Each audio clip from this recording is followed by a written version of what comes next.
पढ़ रहे थे पंचवर्षीय योजना, पंचवर्षीय योजना 5 ईयर प्लानिंग।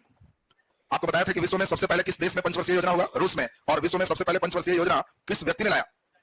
रूस में किस व्यक्ति ने लाया? स्टालिन। हम लोग पिछले क्लास में सुने भी थे। भारत में पंचवर्षीय योजना रूसी मॉडल पर ही आधारित था और हम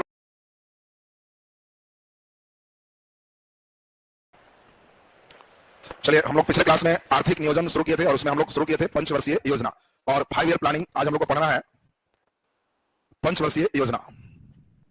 चलिए ध्यान दीजिए, सबसे पहले तो इंपॉर्टेंट हम लोग देखें कि जो पंचवर्षीय योजना है भारत का किस देश से प्रेरित है?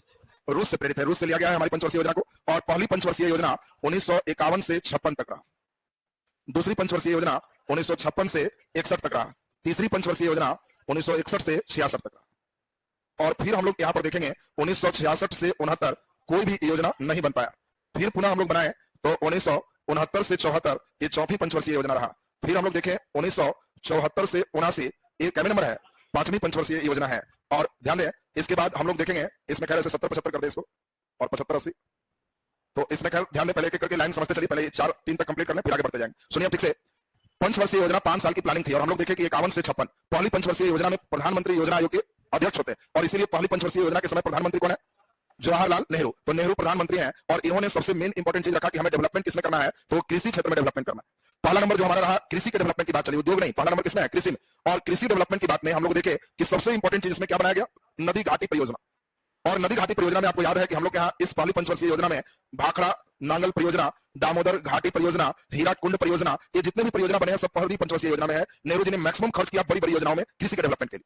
दूसरा नंबर जो पंचवर्षीय योजना है, पहला पंचवर्षीय योजना बहुत सक्सेस रहा, लगभग 3.6 का ये विकास दर भी प्राप्त हुआ, जबकि हम लोग डर से 2 ही सोच रहे थे। अच्छा डेवलपमेंट दिया। दूसरा नंबर में भी प्रधानमंत्री कौन है? नेहरू। और इस समय हम लोग उद्योग पर बल दिए। उद्योग में भी आपको समझाया था कि छोटे छोटे उद्योग की भारी उद्योग और इसके अंतर्गत हम लोगों ने देखा कि मुख्य रूप से कई उद्योग की स्थापना हुई। एक उद्योग हम लोग देखे कि सबसे पहले इस समय दुर्गापुर लौह इस्पात उद्योग है। किसके सहयोग से? ब्रिटेन के सहयोग से, राउरकेला जर्मनी के सहयोग से, और एक फिर हम लोग देखे थे रूस के सहयोग से कौन है? भिलाई। तो ये सभी द्वितीय पंचवर्षीय योजना में प्रारंभ हुए।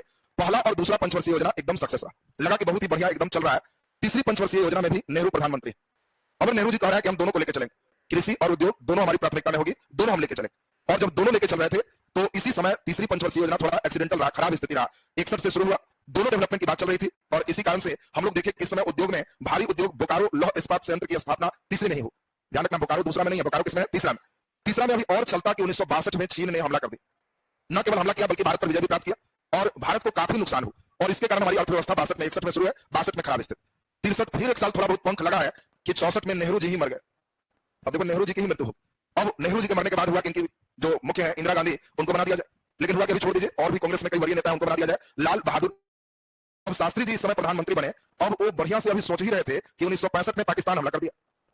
देखिए अभी शास्त्री जी ठीक से सोच रहे थे कि पाकिस्तान हमला कर दी और इसी कारण से यहाँ पे खाने तक का दिक्कत होगी। तब इन्होंने नारा दिया जय जवान जय किसान। जय जवान माने बॉर्डर पर संभालो चीन पाकिस्तान और जय किसान माने भोजन उत्पादन पूरा करो। और इसी समय भारत में एक तीसरा का सबसे बड़ा दिन था हरित क्रांति।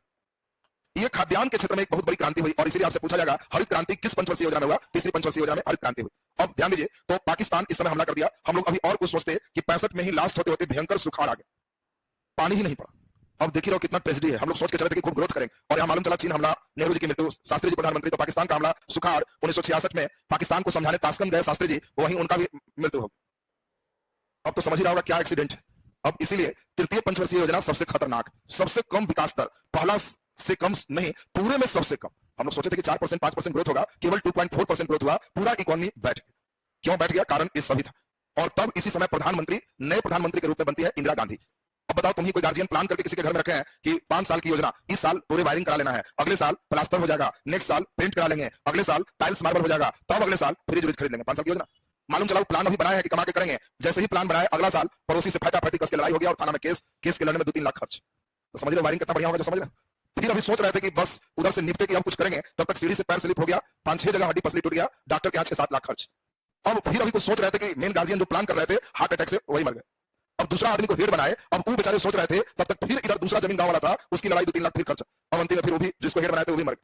और तब जो हेड बनेगा उससे पूछा जाएगा कि योजना बताइए इस साल वायरिंग की प्लास्टर, तो क्या कहेगा? सब खाली होल है, कर्जा चढ़ा हुआ है, चुपचाप रहो, कोई विकास की बात मत करो, अभी पहले बात करो कि घर शांत हो जाए। वही हाल तीसरा पंचवर्षीय योजना के बाद है। इंदिरा गांधी कह रही है कि कुछ नहीं, अभी हम कोई प्लान नहीं बनाएंगे, स्थिति एकदम खराब। तो लोग कह रहा है कि जी तब हुआ क्या इस समय? तो ये कह रही है कि जो योजना बनता था उसका हॉलीडे है, छुट्टी है, गर्मी की छुट्टी जैसे होती है उसी तरह प्लान हॉलीडे योजना अवकाश है, और ये कैमा योजना अवकाश है, पहला योजना अवकाश, पहली बार हॉलीडे हो। तो आपसे कभी भी क्वेश्चन देगा पहला योजना अवकाश, तो टावर धर लेना कि इंदिरा गांधी 66 से 69। क्वेश्चन देगा पहला योजना अवकाश का कारण था, चॉइस ए राजनीतिक अस्थिरता, क्या सही आंसर है? नहीं, राजनीतिक अस्थिरता नहीं है इसका आंसर। चॉइस बी निरंतर युद्ध और सुखाड़ से भारत की स्थिति का बदहाल होना, तो सही आंसर हो जाएगा। तो अब इसीलिए कहानी सुना रहे थे कि योजना अवकाश क्यों हुआ, इस बात को आप समझेंगे। तो जल्दी से पहले हम फटाफट करते चले जाएंगे। नीचे लिख दीजिए डैश के प्रथम पंचवर्षीय योजना, प्रथम पंचवर्षीय योजना 1951-56 था।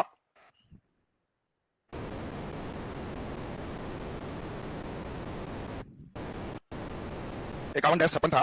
नीचे डैश लिख दीजिए, उसी में लिखते जाओ। इस समय प्रधानमंत्री जवाहरलाल नेहरू थे, इस समय प्रधानमंत्री जवाहरलाल नेहरू थे। नीचे डैश देखिए, इसमें कृषि को प्राथमिकता प्रदान किया गया, इसमें कृषि को प्राथमिकता प्रदान किया गया।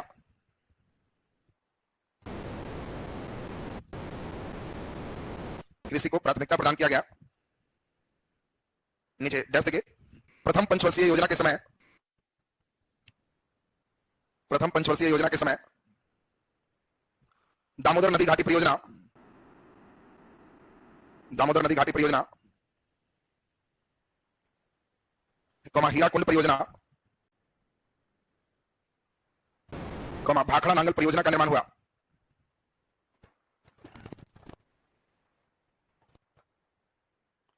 नीचे डैश देखिए, यह परियोजना हेराल्ड डोमर मॉडल पर आधारित था, हेराल्ड डोमर मॉडल पर आधारित था। हेराल्ड डोमर मॉडल का मतलब नीचे से ऊपर की, ऊपर से नीचे, ऊपर से नीचे लोगों को संपन्न बनाए, नीचे संपन्नता छन के आए। यह पंचवर्षीय योजना हेराल्ड मॉडल पर आधारित था, यह पंचवर्षीय योजना हेराल्ड डोमर मॉडल पर आधारित था, हेराल्ड डोमर मॉडल पर आधारित था। चलिए नीचे स्टार लगा लिख दो। द्वितीय पंचवर्षीय योजना, द्वितीय पंचवर्षीय योजना 1956-61 था, 1956-61 था। नीचे डैश देखिए, इस समय प्रधानमंत्री जवाहरलाल नेहरू थे, इस समय प्रधानमंत्री जवाहरलाल नेहरू थे। जवाहरलाल नेहरू थे। नीचे डैश देखिए, इसमें भारी उद्योग पर बल दिया गया, भारी उद्योग पर बल दिया गया। ब्रिटेन के सहयोग से दुर्गापुर लौह इस्पात संयंत्र, ब्रिटेन के सहयोग से दुर्गापुर लौह इस्पात संयंत्र, दुर्गापुर लौह इस्पात संयंत्र ब्रैकेट में पश्चिम बंगाल, दुर्गापुर लौह इस्पात संयंत्र ब्रैकेट में पश्चिम बंगाल, जर्मनी के सहयोग से राउरकेला लौह इस्पात संयंत्र, राउरकेला कहां? उड़ीसा। जर्मनी के सहयोग से राउरकेला लौह इस्पात संयंत्र ब्रैकेट में उड़ीसा, राउरकेला लौह इस्पात संयंत्र ब्रैकेट में उड़ीसा। तथा रूस के सहयोग से भिलाई लौह इस्पात संयंत्र, भिलाई कहां? हाँ, पहले मध्य प्रदेश था, अब छत्तीसगढ़ हो गया। रूस के सहयोग से भिलाई लौह इस्पात संयंत्र ब्रैकेट में छत्तीसगढ़ स्थापित हुआ, स्थापित हुआ। नीचे डैश देखिए, द्वितीय पंचवर्षीय योजना, द्वितीय पंचवर्षीय योजना, द्वितीय पंचवर्षीय योजना पीसी महालनोबिस मॉडल पर आधारित था। आपको याद होगा आज समिति में पीसी महालनोबिस का जो है नाम आया था, याद है ना सबको? पीसी महालनोबिस एक बहुत बड़े अर्थशास्त्री थे, प्रकाश चंद्र महालनोबिस, पीसी से यहाँ प्रकाश चंद्र। द्वितीय पंचवर्षीय योजना पीसी महालनोबिस मॉडल पर आधारित था, पीसी महालनोबिस मॉडल पर आधारित था। चलिए नीचे स्टार लगा के लिख दीजिए, तृतीय पंचवर्षीय योजना,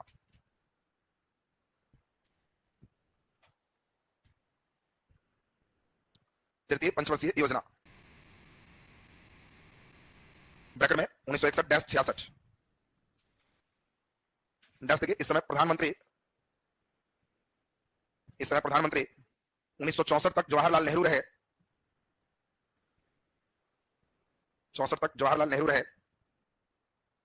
और उसके बाद 66 तक लाल बहादुर शास्त्री रहे,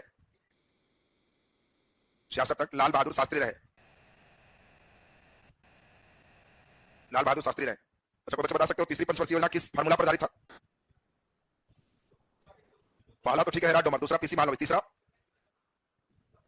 तीसरा गॉडगिल फार्मूला पर आधारित है। तो लिख दीजिए डैश देखिए, यह पंचवर्षीय योजना, यह पंचवर्षीय योजना गॉडगिल फार्मूले पर आधारित था, गॉडगिल फार्मूले पर आधारित था। गॉडगिल अंडरलाइन कर दोगे, गॉडगिल फार्मूले पर आधारित था। नीचे डैश देखिए, इसमें कृषि और उद्योग दोनों पर बल दिया गया, कृषि और उद्योग दोनों पर बल दिया गया, दोनों पर बल दिया गया। नीचे डैश देखिए, तृतीय पंचवर्षीय योजना में, तृतीय पंचवर्षीय योजना में बोकारो लौह इस्पात संयंत्र की स्थापना हुई, बोकारो लौह इस्पात संयंत्र की स्थापना हुई, बोकारो लौह इस्पात संयंत्र की स्थापना हुई और हरित क्रांति हुआ, और हरित क्रांति हुआ। नीचे डैश तक लिख दीजिए, 1962 में चीन आक्रमण, 1962 में चीन आक्रमण, कॉमा 1965 में पाकिस्तान आक्रमण, 1965 में पाकिस्तान आक्रमण, कॉमा 1965 के सुखाड़ के कारण, 1965 के सुखाड़ के कारण तृतीय पंचवर्षीय योजना में, तृतीय पंचवर्षीय योजना में सबसे न्यूनतम विकास हुआ, तृतीय पंचवर्षीय योजना में सबसे न्यूनतम विकास हुआ, ब्रैकेट में 2.4%, 2.4%।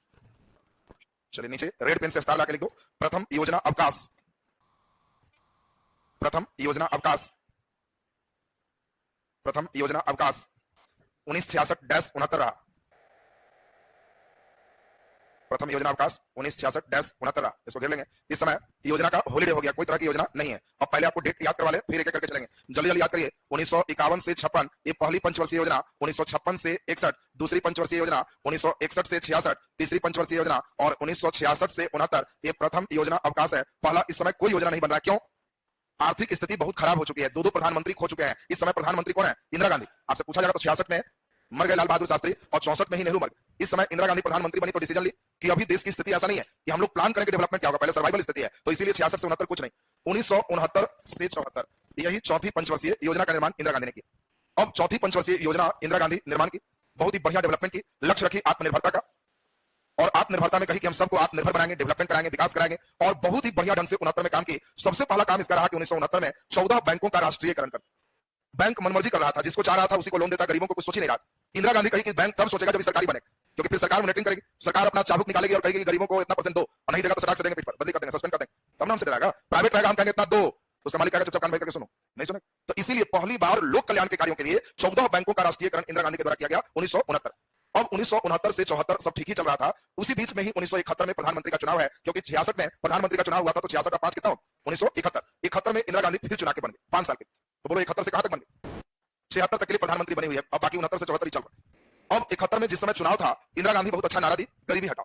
इंदिरा गांधी कही कि हम गरीबी हटाएंगे, देश को और संपन्न बनाएंगे। गरीब व्यक्ति बड़ा प्रसन्न हुआ कि पहली बार कोई प्रधानमंत्री है जो गरीबी हटाने की बात कर रहा है और गरीबों का सुन रहा है। खूब जबरदस्त वोट आया और इंदिरा गांधी बहुत बहुमत से जीत। अब 74 में प्रधानमंत्री है 76 तक के लिए। तब तक 5वीं पंचवर्षीय योजना 1974 से 79 इंदिरा गांधी बना दी, और ये 5वीं पंचवर्षीय योजना में ही इंदिरा गांधी ने लक्ष्य रखा गरीबी हटाओ। अब आपसे पूछा जाएगा कि गरीबी हटाने का लक्ष्य किस पंचवर्षीय योजना में रखा गया? 5वीं पंचवर्षीय योजना। यह भी इंदिरा गांधी है, यह भी इंदिरा गांधी। अब 5वीं पंचवर्षीय योजना में इंदिरा गांधी गरीबी हटाने का लक्ष्य रख दी। 71 में ही प्रधानमंत्री का चुनाव हुआ। 71 के बाद 72 में, 71 के आसपास में ही पाकिस्तान से फिर हमला, बांग्लादेश उस समय अलग हुआ। उस समय हमारे यहाँ बहुत ज्यादा इंदिरा गांधी खर्च की, तो इसीलिए 71 में प्रधानमंत्री बनी, गरीबी हटाओ करके कोई बहाली नहीं निकाल पाई, क्योंकि देश की स्थिति खराब। 72 में बहुत ज्यादा इस समय सुखाड़ आने से देश की स्थिति फिर खराब रह गई। इसी प्रकार 1973 वही हाल लगभग रहा, 74 वही हाल रहा। अब इलेक्शन कब? 76 में। लोग देख रहा है 4 साल से एक भी बहाली नहीं आया। देखा होगा तुम बहाली, नरेंद्र मोदी भी रोके थे तो लड़कन स्टेशन पर धरना दे दिया था, बहाली निकालो। हमारा नहीं हो कोई बात नहीं, हमारा कोई परिचित का हो जाए वो भी नहीं होगा, पास कोई करते रहे, हमको लगे कि हाँ परीक्षा हो रहा है, विद्यार्थी का तो मैंने ये तैयारी हम करें चाहे नहीं करें, तुम बहाली निकालते रहो। तो इसलिए जब लगातार 4 साल बहाली नहीं निकला, तो 1975 की बात है, अगले साल चुनाव, गरीबी हटाओ का नारा है।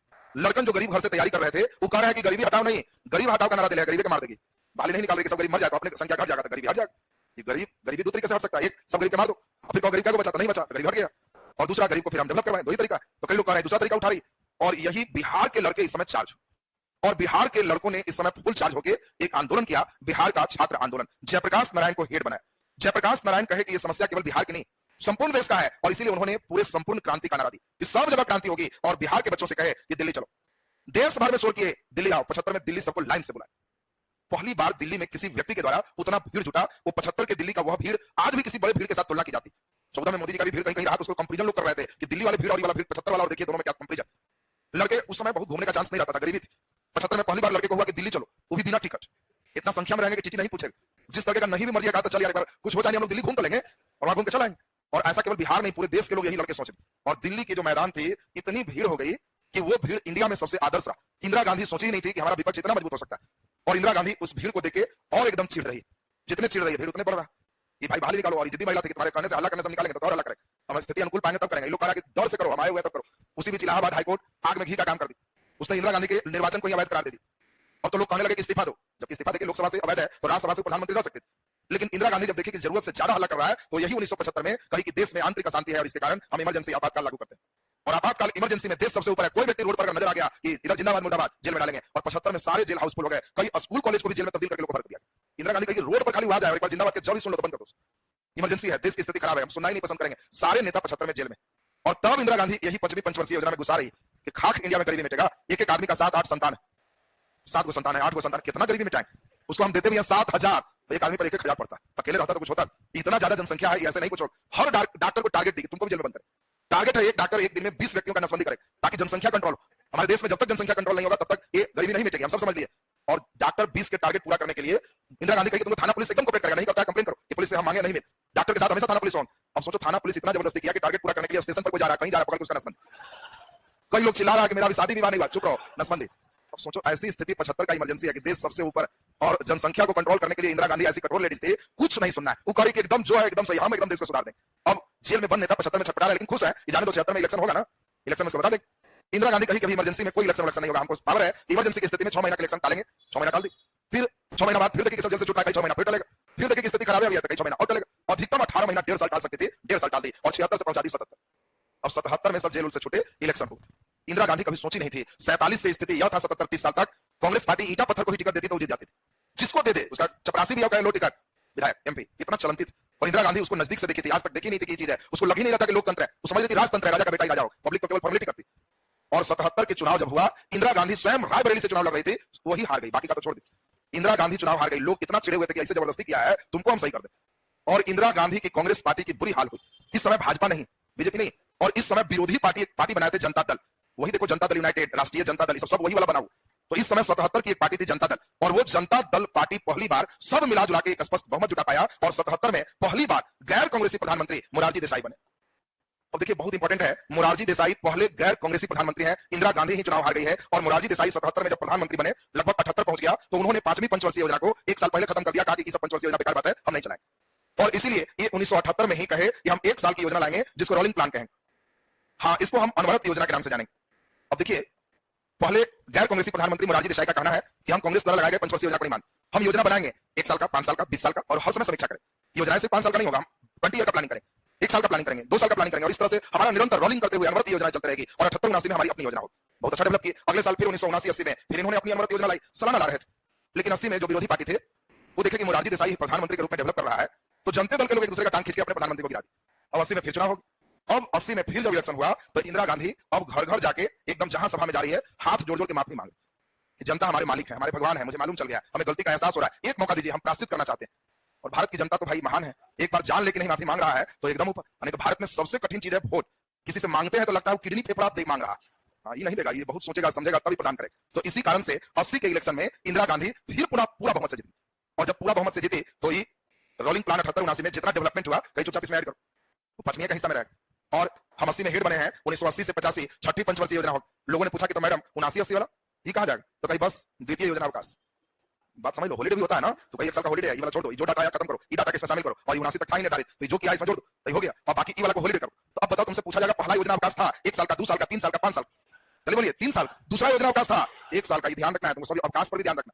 कई लड़के को खाली कहता है पहला योजना अवकाश था, योजना देखते ही 5 साल का मार देता है, अवकाश लगा हुआ। दूसरा योजना अवकाश 1 साल का, और ये इंदिरा गांधी कही कि ये वाला काम खत्म है, मोरारजी देसाई वाला को हॉलीडे बना दी। और छठी पंचवर्षीय योजना 80 से 85, इंदिरा गांधी इस समय सबसे ज्यादा ग्रोथ रेट हासिल, सबसे सफल ये छठा रहा। इस समय गरीबी पर वो फोकस कर रही, और गरीबी को फोकस करने के लिए अबर कही कि हम सब बदमाशी वाला काम नहीं करेंगे, नहीं तो जनता देखी रहा कितना उठापटक हमको कर देती है। अबर ही कही कि गरीब किसको कहते हैं, हम इसी को पहले परिभाषित करते हैं। देखो दोनों अच्छा क्वेश्चन, गरीब को परिभाषित किया गया छठी पंचवर्षीय योजना में, और गरीबी हटाओ का नारा दिया गया 5वीं पंचवर्षीय योजना। बोलिए क्लियर है सबका? अब सबसे बड़ा सवाल है गरीब कौन है, सरकार क्या परिभाषा बनाएगी गरीब? अब कह देगी जिसको कोई जमीन नहीं है गरीब, तो कोई आदमी कहेगा कि हम तो किराए में रहते हैं लेकिन बैंक में 4 करोड़ रखे हुए, तो क्या वो गरीब है? नहीं। बैंक में जिसका बैलेंस नहीं है वो गरीब है। अब कोई व्यक्ति कहेगा हमारे बैंक में है 80 बीघा खेत खाली है, बैंक में कुछ नहीं, तो क्या वो गरीब है? नहीं। किसको गरीब कहो? जिसका बैंक बैलेंस भी नहीं हो और जमीन भी नहीं हो। तो बहुत व्यक्ति है जो कहेगा कि हम बैंक में नहीं रखते हैं, घर ही रखते हैं। कई व्यक्ति मिलेगा कि हमारे घर रुपया नहीं है, खाली सोना चांदी 5-6 किलो है। अब बताओ गरीब किसको कहो? गरीब का क्या डिफिनेशन? सरकार अगर कहते कि ठीक से कपड़ा लता नहीं पहनता, गरीब है, मालूम चलेगा कि धोती आधा फटा पहना है और हंसेगा तो कहेगा हंसता है, इसमें हम अभी घर चलो 5 किलो तो हम सोना निकाल देंगे, हम रखे हुए कई व्यक्ति। तो आखिर सरकार के पास सबसे बड़ी समस्या थी गरीब किसको कहेंगे, तो अंततः गरीब को परिभाषित किया गया किस आधार पर? वस्त्र आधार पर, आवास आधार पर, धन आधार पर, किस पर? तो कैलोरी के आधार पर। ये भी बहुत अच्छा क्वेश्चन है। कई नालायक से पूछा जाता है कि भारत सरकार ने गरीब को परिभाषित किया है चॉइस ए वस्त्र के आधार पर, बी भूमि के आधार पर, सी धन के आधार पर, डी कैलोरी के आधार पर। कैलोरी बच्चा नहीं मारता कि क्या आधार हुआ, धन मार देता। भारत सरकार ने कही कि लोग लाख कुछ करे खाने में, अगर उसको डेली शहर में है तो 2100 कैलोरी और गांव में है तो 2400 कैलोरी, इतना भी प्रतिदिन नहीं जुटा पा रहा है तो गरीब, इतना से ऊपर में है तो अमीर है, बाकी धन दौलत नहीं जानता। ये भोजन पर डिफाइन किया और सरकार भी जानती है शहर के आदमी ज्यादा खाएगा कि गांव का, इसलिए गांव वाला के स्पेशल 2400 कैलोरी किया हो। शहर वाला लोग शारीरिक श्रम कम करता है, 2100 खाएगा, और गांव वाला लोग एकदम खींचेगा कस के 2400 कैलोरी। इससे नीचे कैलोरी ले रहा है तो गरीब है, बीपीएल का पार्ट होगा। तो छठी पंचवर्षीय योजना बहुत बढ़िया चल रहा था। उसी बीच 1984 में इंदिरा गांधी की हत्या हो गई। इंदिरा गांधी के साथ बड़ा बैड लक रहा, एक का बहुत बड़ा बैड लक रहा। इंदिरा गांधी में एक का बैड लक क्या है, अकेले रह गई, बेटी में भी कोई नहीं, शादी हुआ, पति है, मालूम चला खत्म, अकेले रह गई। बेटा 2 था, फिर बैड लक, एक बेटा मर गया, एक बेटा रहे राजीव गांधी, बाकी एरोप्लेन के एक्सीडेंट में एक बेटा खत्म हो, तो अकेले सिंगल रहे। इलेक्शन हो रहा था 1 साल पहले, हम लोग देखे कि मोरारजी देसाई इनकी योजना के खत्म कर दिए 5 मार्च, छठा में भी चल रहे हैं, 85 तक पूरा होना था, 1 साल पहले 84 में मर गए। देख रहा सब एक का कैसे। मोदी जी वाला कहीं इंच आता है, मोदी जी वाला में वो संजोग रहता है, कुछ भी आता है तो लोग व्हाट्सएप पर भेज देता है, भाई और टाइम देखिए इतना बराबर, इतना जोड़ के बराबर इतना इंच, बस समझ रहा ना। तो उसी तरह से इंदिरा गांधी में सिंगल एक वाला सिस्टम हम लोग देख रहे हैं। तो इनका 84 में हत्या हो। इस समय बीजेपी वगैरह एक्टिव हो चुके हैं, अब भाजपा आ गई, जनसंघ आ गया, मंदिर मुद्दा हावी हो चुका है, मंदिर बना देना। अब इस समय ये मुद्दा आया हुआ है, 84 में फिर इलेक्शन होता है और 84 के इलेक्शन में अब फिर मामला है कौन हेड बने। तो उधर से बीजेपी भी है, इधर से इंदिरा गांधी के बेटा राजीव गांधी। गांव के सब लोग कहे कि राजीव गांधी मां मर गई है, इसी को जिता देना है, और इसीलिए 85 इस समय 84 के इलेक्शन में राजीव गांधी ही प्रधानमंत्री बनते हैं, और इसीलिए राजीव गांधी 84 से 85 कंटिन्यू रखते हैं। माता जी कहीं चलाया हुआ था 1985 से 90। इस समय प्रधानमंत्री कौन है, राजीव गांधी। ये कहते हैं कि भारत का आधुनिकीकरण होना चाहिए, विदेश से पढ़ के आए, विदेशी माइंड एकदम सेट किए हुए थे, और राजीव गांधी इस समय आधुनिकीकरण पर बल दिए। पूछा जाए किस पंचवर्षीय योजना में आधुनिकीकरण पर बल दिया गया, 7वीं पंचवर्षीय योजना। मां इंदिरा गांधी थी, डेथ की थी, और इन्हीं के सम्मान में इंदिरा आवास योजना प्रारंभ की। क्वेश्चन आएगा इंदिरा आवास योजना किस पंचवर्षीय योजना में प्रारंभ की गई, 7वीं। अभी भी इंदिरा आवास मिलता है। इस समय ध्यान दीजिए, इस समय एक बहुत इंपॉर्टेंट चीज भारत में, ये भी एक अच्छा क्वेश्चन है, भारत में स्पीड पोस्ट की शुरुआत किस पंचवर्षीय। देखिए इसके पहले भारत में कंप्यूटर का प्रयोग नहीं है, ऑफिस में कंप्यूटर के प्रयोग का प्रचलन राजीव गांधी का लाया हुआ है, कब से, 1985 से। और इस समय आधुनिकीकरण का बहुत अच्छा दौर राजीव गांधी के समय चला है, और इलेक्शन फिर हुआ तो अगले इलेक्शन में राजीव गांधी चुनाव हार, और राजीव गांधी हार गए तो 8वीं पंचवर्षीय योजना 1990 से, बोलो कब है, 95 होना चाहिए था, लेकिन हुआ क्या, इस समय 90 से ऐसी त्रिशंकु सरकार बननी शुरू हुई कि मालूम चल रहा है कि कोई कम सीट है प्रधानमंत्री देवगौड़ा, तो मालूम चल रहा है चंद्रशेखर जो है प्रधानमंत्री बन रहा है। 90 से 92 हमारे यहाँ राजनीतिक संकट ऐसा कि हर 6-7 महीने पर प्रधानमंत्री बदल जाए, और इसी कारण से जब तक प्रधानमंत्री अस्थायी नहीं होंगे तब तक योजना कहां से बनेगी। और इसीलिए इस समय तीसरी योजना अवकाश हो गई 90 से 92। किसके कारण, राजनीतिक अस्थिरता के कारण, प्रधानमंत्री एक पार्टी का नहीं बन रहा है, अस्थायी नहीं बन रहा, और इसी कारण से इस समय कोई योजना नहीं बनती। अब 92 के इलेक्शन में अटल बिहारी वाजपेयी को पूर्ण बहुमत मिला। अब अटल बिहारी वाजपेयी भाजपा से, वो पहले गैर कांग्रेसी प्रधानमंत्री हैं जिन्होंने कहा कि पंचवर्षीय योजना सही है, हम कंटिन्यू करेंगे। नहीं तो तुम देखा कि मोरारजी देसाई जैसा व्यक्ति 1 साल पहले ही बंद कर दिया। अटल बिहारी वाजपेयी कहे हम कंटिन्यू करेंगे, और इसीलिए उन्होंने 8वीं पंचवर्षीय योजना को 1992 से 97 चलाया। और अटल बिहारी वाजपेयी एकदम हिम्मत करके इसी में पोखरण परमाणु परीक्षण की, उन्हीं का क्या हुआ था, पोखरण परमाणु परीक्षण। भारत एटम बम एटॉमिक देश है, दुनिया जानी है, ये अटल बिहारी वाजपेयी के समय 8वीं पंचवर्षीय योजना के समय। इस समय भी बहुत अच्छा डेवलपमेंट हुआ। अगले चुनाव में अटल बिहारी वाजपेयी फिर हार, लगातार कांग्रेस फिर जीत रही है, और 9वीं पंचवर्षीय योजना 1997 से 2002 है, और इस समय प्रधानमंत्री मनमोहन सिंह है। इस समय प्रधानमंत्री 97 से 2002 जो देख रहे हो, इस समय ध्यान दीजिए गड़बड़ हो गया, इस समय आपका यहाँ पे आपका ये जो देख रहे हैं इस समय कांग्रेस ही है, यहाँ पे अटल बिहारी, और इसीलिए 9वीं पंचवर्षीय योजना में जो आप देख रहे हो अटल बिहारी वाजपेयी है, पोखरण परमाणु परीक्षण यहाँ पे हुआ। इस समय आप जो देख रहे हैं 92 से 97, इस समय प्रधानमंत्री कांग्रेस के हैं, और ये प्रधानमंत्री कौन है, पीवी नरसिम्हा राव। पीवी नरसिम्हा राव है, और पीवी नरसिम्हा राव के वित्त मंत्री इस समय कौन है, मनमोहन सिंह। मनमोहन सिंह इस समय वित्त मंत्री। और इसी समय 1991 में एक नई आर्थिक नीति देश का टर्निंग है, जिसको लिबरलाइजेशन, प्राइवेटाइजेशन एंड ग्लोबलाइजेशन कहते हैं। यहीं पे उदारीकरण, निजीकरण और भूमंडलीकरण, ये 8वीं पंचवर्षीय योजना का दिन। इस मॉडल को राव और हम लोग मनमोहन मॉडल के नाम से जानते हैं। एक बिल्कुल नया एक्सपेरिमेंट है। अब यहां से जो हम लोग देख रहे हैं ये सब लगातार कांग्रेसी प्रधानमंत्री बनेंगे 2002 से लेकर बोलो जल्दी से 2007 तक, बोलो 2007 से 2012 तक, और बोलिए 2012 से 2017 तक सभी प्रधानमंत्री तीनों में एक ही होंगे, और प्रधानमंत्री कौन होंगे, मनमोहन सिंह। अब ध्यान दीजिए, मनमोहन सिंह सबसे अच्छा ग्रोथ रेट दिए दिग्राम, 6.5% का ग्रोथ रेट, विकास दर में सर्वोच्च रहा, और इसीलिए बरहमा में लक्ष्य 7% निर्धारित, सबसे हाईएस्ट। लेकिन इसी बीच 2014 में मोदी जी का आगमन हो गया, और जैसे ही बीच में आए तो मोदी जी तुरंत कहे कि पंचवर्षीय योजना ये संविधान में नहीं है, ये देश विकास के लिए कचरा थ्योरी है, और इसीलिए हम ऐसी कोई योजना नहीं लगाएंगे, और इसीलिए 3 साल पहले इसको बंद कर दिए। तो दोनों अच्छा क्वेश्चन है, कैमी पंचवर्षीय योजना 1 साल पहले बंद किया, 5वीं, अरे अभी ना बोले थे 5वीं गरीबी हटाओ था, कौन सी पंचवर्षीय योजना 1 साल पहले बंद हुआ, 5वीं, और कौन सी पंचवर्षीय योजना 3 साल पहले बंद हुआ, 12वीं। और 12वीं से मोदी जी कहे भारत के लिए 5 साल की योजना नहीं बनेगी, हम लोग लंबा योजना बनाएंगे, नीति आयोग बनाएंगे, योजना आयोग भी खत्म रखेंगे, मेक इन इंडिया होगा, हम लोग इंडिया के टेक्नोलॉजी को रखेंगे, 20 साल का प्लान बनाएंगे, ये सब प्लान खत्म। और यही 14 से लगातार मोदी जी 19 में रहे, 19 से फिर लगातार 24 तक बहुमत है, अब डिपेंड करेगा 24 का चुनाव। अब बताओ अगर 24 में कांग्रेस आ गई तो कुछ नहीं करेगी, मोदी जी के जो डेवलपमेंट 14, 15, 16, 17 है उसको इसमें जोड़ देगी, और 2017 से 24 मारेगी चौथा योजना अवकाश, और फिर 24 से 29 मार देगी ये हम लोग कहना 13वीं पंचवर्षीय योजना फिर शुरू हो जाए। यही समझ खत्म हो गई। यहाँ जैसी कांग्रेस आई वो तुरंत कहेगी कि नीति आयोग समाप्त किया जाता है और योजना आयोग शुरू किया जाता है, और ये 3 साल का जो डेवलपमेंट है इसमें जोड़ दिया जाता है, और 17 से 24 को योजना अवकाश घोषित किया जाता है, और 24 से 13वीं पंचवर्षीय योजना प्रारंभ होती है, फिर शुरू हो जाए। अब चूंकि अभी पंचवर्षीय योजना सरकारी मुद्दा नहीं, चूंकि पंचवर्षीय योजना तो चल नहीं रहा है, तो जो सेटर क्वेश्चन का कांग्रेसी माइंडेड होते तो वो इधर से ही क्वेश्चन पूछते, लोगों को एहसास कराते हैं कितना बढ़िया चीज बंद, और जो बीजेपी सेटर उनका माइंडसेट वाले सेटर होते हैं तो वो इस मुद्दे को एकदम छोड़ करके नीति आयोग पर चलते हैं। तो इसीलिए अब यहां से थोड़ा 1 घंटा डिटेल नीति आयोग पढ़ना होगा कि बाकी भारत का क्या विजन है, तब यहां से क्वेश्चन कंफर्म हो जाओ। तो पहले ये बताओ डेट एकदम क्लियर हो गया कि नहीं, फटाफट एकदम क्लियर करो, पहले एकदम याद होना चाहिए। 1951 से 56 पहली पंचवर्षीय योजना, दूसरा 56 से 61 दूसरी पंचवर्षीय योजना, 61 से 66 तीसरी पंचवर्षीय योजना, 1966 से 69 यह क्या है योजना अवकाश, बोलो 1969 से 74 चौथी पंचवर्षीय योजना, 1974 से 79 ये बोलिए कमी हो गया 5वीं पंचवर्षीय योजना, लेकिन 78 में इसको समाप्त कर दिया गया, 78 79 लेकिन इंदिरा गांधी फिर जोड़ दी, और 1979 से 80 ये द्वितीय योजना अवकाश, और फिर हम लोग का चला 1980 से 85, और फिर चला 1985 से 90, और फिर देखे 1990 से 92 यह तृतीय योजना अवकाश है। क्यों? राजनीतिक अस्थिरता के कारण। और 1992 से 97 8वां, 97 से 2002 9वां, और 2002 से 2007 10वां, 2007 से 2012 11वां, और 2012 से 2017 ये 12वां, 14 में लास्ट हो जाए। पहले तो ये बताओ डेट एकदम क्लियर है, अभी वर्तमान समय तक कुल कितने योजना अवकाश हुए? 3। कितना योजना अवकाश हुआ? 3। तीसरा योजना अवकाश कितने साल का? 2 साल का है, दूसरा 1 साल का है, पहला 3 साल का। अब जल्दी जल्दी देखो कितना आसान है, बाप बेटा पोता सभी लोग, बाप बेटी और जो है नाती को सब मिल करके इसमें लगातार कुल योजना कितना है? 12, लेकिन ये लोग देखो कितना ठका दिए, पहला दूसरा तीसरा जवाहरलाल नेहरू हो गए, इसमें इंदिरा गांधी, इसमें इंदिरा गांधी, ये भी हो गए, फिर इसमें इंदिरा गांधी, तो कितना आराम हो गया, 3 को नेहरू जी और 3 को इंदिरा गांधी, अब फिर यहाँ राजीव गांधी, तो एकदम आराम हो गया जी। अब बताओ यहाँ 3 नेहरू, 3 इंदिरा गांधी, 1 राजीव गांधी, नीचे से तीनों मनमोहन सिंह, लो 12 को पढ़ने हैं, और जिसमें 3 3 6 3 9 1 10 खत्म हो गए, 1 को खाली बच गए, तो ये भी कांग्रेसी है, और ये कौन है? पीवी नरसिम्हा राव, और सिर्फ एक बीजेपी वाले हैं अटल बिहारी वाजपेयी। तो ये बताओ प्रधानमंत्री पूरा नहीं क्लियर हो गया सबका? दिमाग में एकदम सेट करोगे तो पूरे प्रधानमंत्री क्लियर हो जाएगा। अब थोड़ा सा इसमें खाली और करेंगे तो अगले क्लास पंचवर्षीय योजना एकदम कंप्लीट, और तब थोड़ा सा पढ़ोगे जिसका समझा हुआ तुरंत सब याद हो जाए, खाली लिखाएंगे समझा नहीं, कहीं ना क्या करता है छठी पंचवर्षीय योजना में प्रधानमंत्री थे, प्रधानमंत्री खत्म हो जाएगा। ये सब परीक्षा में अपने सेट कर लेना है, जहां क्वेश्चन दिया द्वितीय तृतीय सब टोटल आपका क्लियर होना चाहिए। तो बताओ क्लियर है ना सबका? चलिए तो नेक्स्ट अगले दिन आपका यह सेक्शन कंप्लीट हो जाएगा, और